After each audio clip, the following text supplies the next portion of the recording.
الآن ريبورتاج.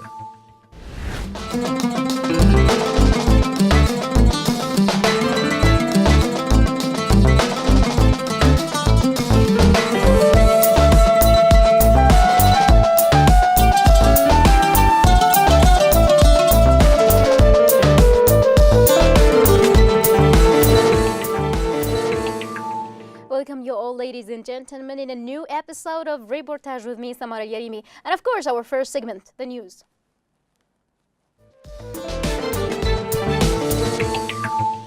For today, Monday is the 1st of October, we read for you guys. The warplanes of the coalition launched raids and bombardment on the various Yemeni provinces and regions, causing material damages to the properties of citizens. The coalition's warplanes hit the Sirar area with 7 raids and launched a raid on the bridge of the main road, the Zama area of Bakim district, and waged a raid on the area of Wald Mas'ud of Sahar district, and also launched 3 raids on Shida border district. In Hajjah, a citizen was killed and 3 others were injured in an airstrike on a car of a citizen in Amdoush area of Abs area. In Hajjah also, the warplanes also launched 13 raids on the departments of Harad al-Midi and launched a raid on the entrance of the market there. In Al-Jawf government, a raid was waged on Al-Ham area of Al-Matoun district. That was it in the news. We're going to move on to our next segment, Outside In.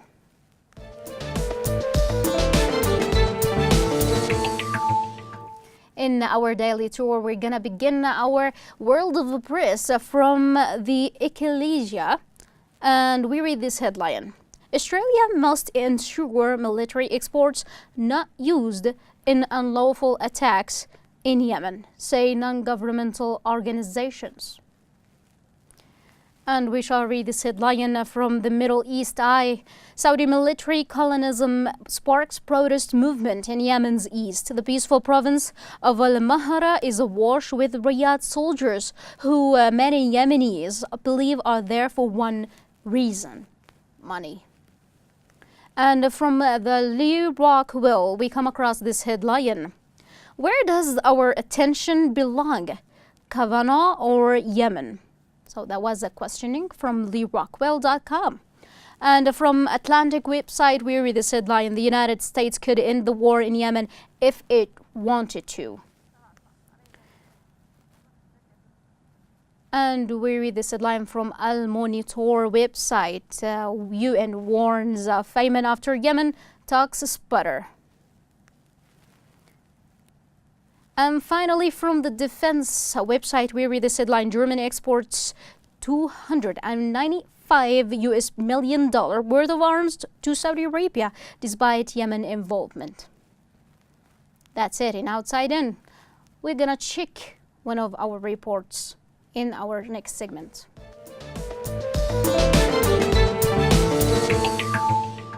We picked up our report from Al-Monitor website, and we shall read this headline: UN warns of famine after Yemen talks sputter. The Intergovernmental Organization's top humanitarian official in Yemen told Al-Monitor that the United Nations is trying to stop another 10 million more Yemenis from becoming dependent on aid by the end of the year. Just weeks after Houthi failed to appear for UN-backed talks in early September, UN Humanitarian Coordinator in Yemen, Lisa Grandi, said that fewer ships are coming into the country than at virtually any stage of the war. More than 8 million Yemenis depend on UN aid to survive, Grant said.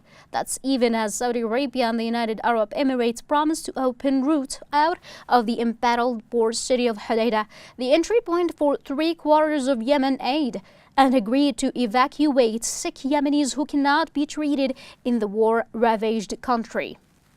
The 10 million additional people who depend on the market for food are the real issue, Grant said in a Skype interview from Sana'a, where the UN mission is based. If shippers don't berth at northern ports, these people aren't able to buy the food they need. It's painfully clear that shippers just do not have the confidence to enter northern Yemen where they are desperately needed. credited the Saudi-led coalition fighting the Houthi with significantly reducing the time needed to clear commercial ships at Yemen's ports since last year. But she said the ongoing fighting has made it difficult for shippers to secure credit. It has also raised the insurance cost and caused security risks that prohibit many ships from coming in. The UN concerns come as coalition backers huddled at the UN General Assembly. Grand worries that an outbreak of cholera could once again threaten to make a fragile humanitarian situation even more challenging. Despite the failure of last month's talk, UN envoy for Yemen Martin Griffiths has kept hopes alive in Washington even as the country faces the worst blight of starvation since World War II. Griffiths announced a plan to restart the talks that includes the reopening of Sana's airport and the exchanges of prisoners. The missed opportunity comes as Congress attempts to apply more pressure on the Donald Trump administration to end U.S. support for the Saudi-led war in Yemen, including the refueling of coalition fighter jets. UN officials say the fight over Hodeidah threatens to disrupt cholera vaccination and food supplies across the country. Last week, the U.S. administration sent top officials from the State Department, the Joint Staff, the Defense Department, and the Office of the Director of National Intelligence to Capitol Hill for a legally mandated Senate briefing. The briefing came after the State Department approved continued U.S. support for the Saudi-led Arab coalition. But opponents of the war also scored a victory as the State Department acknowledged that the coalition had failed to institute proper reforms to reduce civilian casualties despite making an effort. We continue to press the need for additional actions to reduce civilian casualty incidents, said the report signed by Secretary of State Mike Pompeo. Recent civilian casualty incidents indicate insufficient implementation of reforms and targeting practices. Investigations have not yielded accountability measures. Policy debates over the Yemen campaign appear to be extending into the Trump administration. The Wall Street Journal reported that some State Department officials pushed the U.S. administration to curtail the Pentagon's refueling of Saudi and UAE jets after an August 9 airstrike on a school bus that killed 40 children. The Saudi-led coalition also could face oversight from the UN's group of eminent experts on Yemen, which saw its mandated reauthorized at the General Assembly this week. So that was the report from Al-Monitor.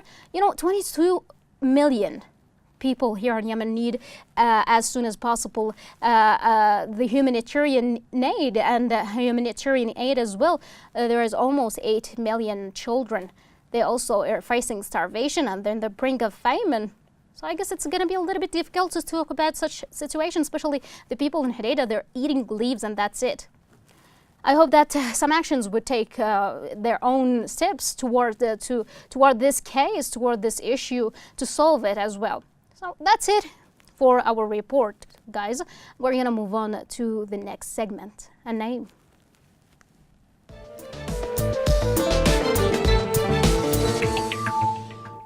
Well, we're going to stop for today in a name with a character which holds a delightful name, a name which is full of passion and love. She's the lady Majida Al-Rumi. Majida Al-Rumi was born on 14 December 1956 in Lebanon. Her father is the musician Halim Al-Rumi, who was born in Tyre in 1990 and moved to Haifa, Palestine at the age of 2 with his whole family due to the crisis of World War. Then Halim moved to Egypt to follow his musical career. He got married and had 3 girls, Maha, Muna, Majida, and a boy, Awad. Later, the whole family moved from Egypt to Lebanon when Majida was at the age of 6, as she grew up in an artistic environment and family of artists. The residence of Halim Al-Rumi was a meeting place for many cultural figures as he worked with many singers, with mentioning his discovery to many well-known artists, mainly the Lebanese star Fairuz. As a child, Majida used to listen to the works of Fairuz, Kulthum, Muhammad Abdul Wahab, Wadi al-Safi, and Asmahan. At the age of 5, she sang for the first time. Her first song, Miladak, was dedicated to her brother on his birthday. She was then featured in her school's stage at the age of 14. She accompanied her father in an interview on Tili Lipan with Najib Hankaj when she first performed songs for Kulthum and Fairuz. At the age of 16, Majida's cousin noticed her musical capabilities and thought that she would pursue singing as a profession.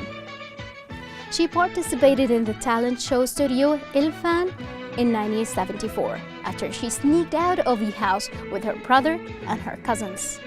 From her first appearance on television, she performed for Layala Murad and Asmahan and won the gold medal for Oriental singing. Her success prompted her father to change his mind and give her his blessings to pursue singing as long as she continues her higher education. Later on, Majida graduated from the Lebanese University after receiving her BA in Arabic literature. In 1975, Majida released her first single, Bih Malak, I'm Dreaming of You. The song was liked in Lebanon as it kicked off with the outbreak of the Lebanese Civil War in April 1975. After releasing her first album, Wada, Farewell, in 1976, Majida got the attention of Egyptian filmmaker Youssef Chahine. She starred alongside Hisham Salim in her first and only movie, Audat al-Ibn al-Dan, The Return of a Prodigal Son, and performed 3 soundtracks for it.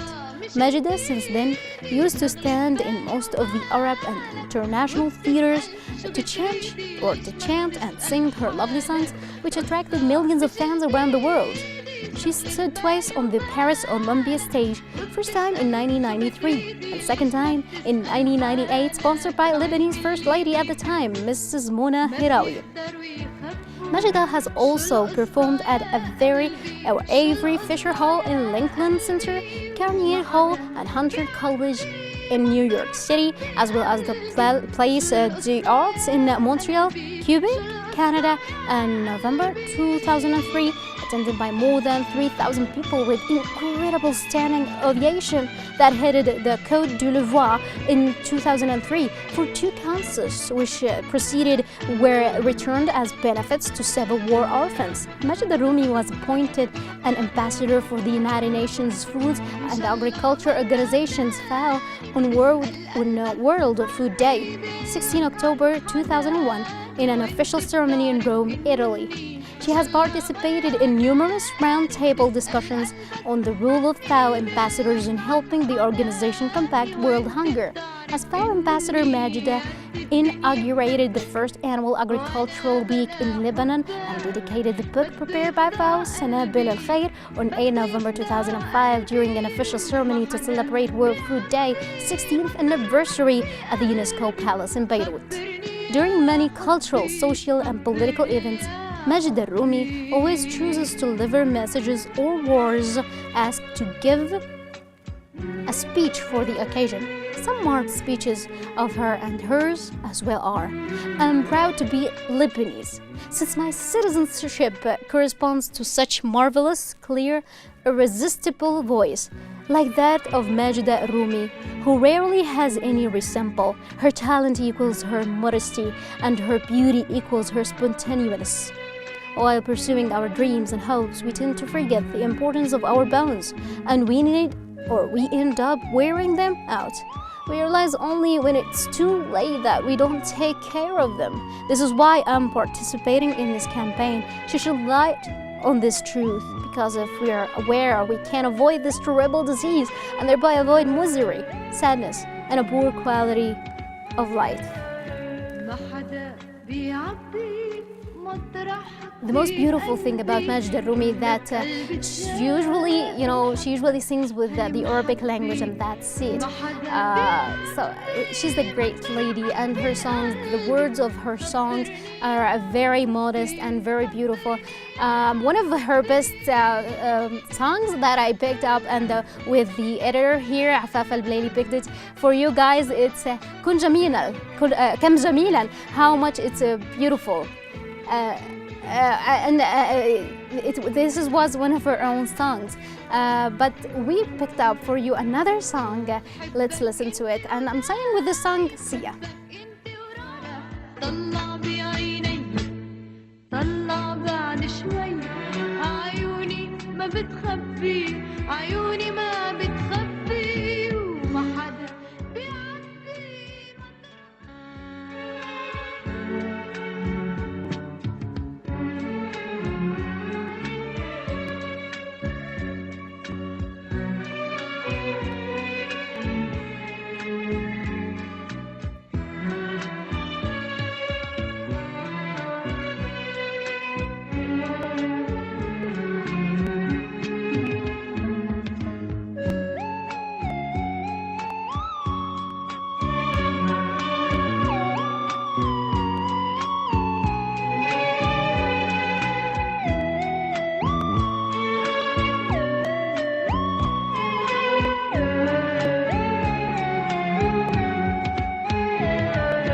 ما حدا بيعبي مطرحك بقلبي كيف لك قلبي تجافي لحبك هالمحبي ما حدا بيعبي مطرحك بقلبي خبرني يا حبي خبرني يا حبي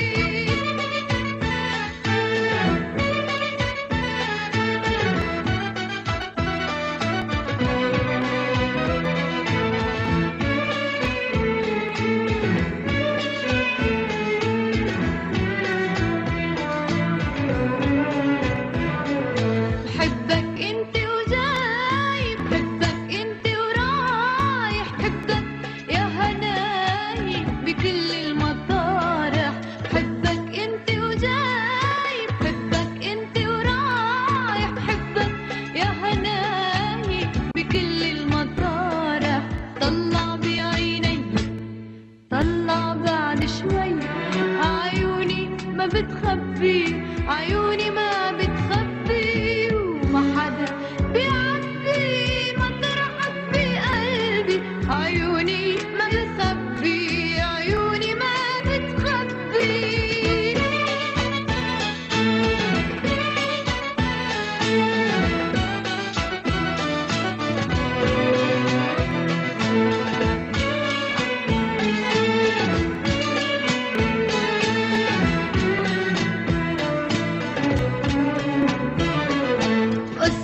مش جديدي شغلة بالي وبالك وبتسأل شو بتريدي ليش ما بتسأل حالك قصة مش جديدي شغلة بالي وبالك وبتسأل شو بتريدي ليش ما بتسأل حالك بعلم اللي بيحبوا ما بيقدروا يخبوا شو القصة يا قلبي شو القصة يا قلبي وما حدا بيعدي مطرحك بقلبي شو القصة